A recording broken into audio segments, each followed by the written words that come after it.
This song ruled the world in 1998, and somehow 27 years later, it is bigger than ever. This is the story behind Iris by the Goo Goo Dolls. In 1998, the band was asked to contribute a song to the soundtrack for City of Angels, the Nicolas Cage Meg Ryan romance about an angel who chooses to become human for love. Johnny Rzeznik wrote Iris from that perspective. Love so strong it makes you want to give up immortality just to feel. At the time, Rzeznik was struggling with writer's block, the band's future, even his own place in it all. And then the song just poured out. He later said, "Most of the time, writing is procrastination, fear, doubt.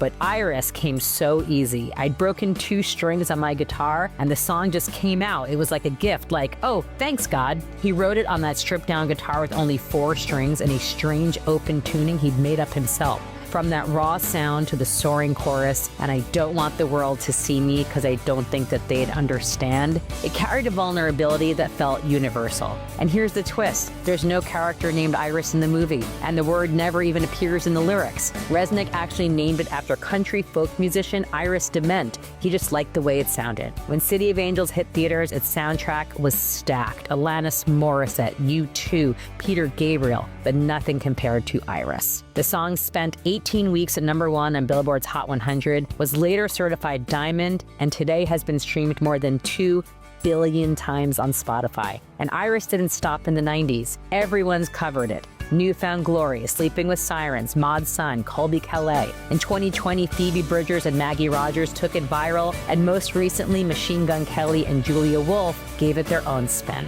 Pop culture has kept Iris alive too. This summer it blasted through Deadpool and Wolverine and even showed up in the sci-fi thriller Companion, where the main robot is literally named Iris. All of that pushed the song back into Spotify's global top 25 nearly 3 decades after it first came out. And it's still soundtracking real-life love stories. This year, Demi Lovato and Joots chose Iris for their first dance at their wedding. Proof it remains one of the most timeless love songs ever written. For the Goo Goo Dolls, it was career-defining. For fans, it became the soundtrack to heartbreak, longing, and those moments you felt unseen. And now, for a new generation, it's the song of the summer. That's the magic of Iris. Written for a movie about angels, it turned into something immortal, a love song that refuses to fade. This is Iris by the Goo Goo Dolls.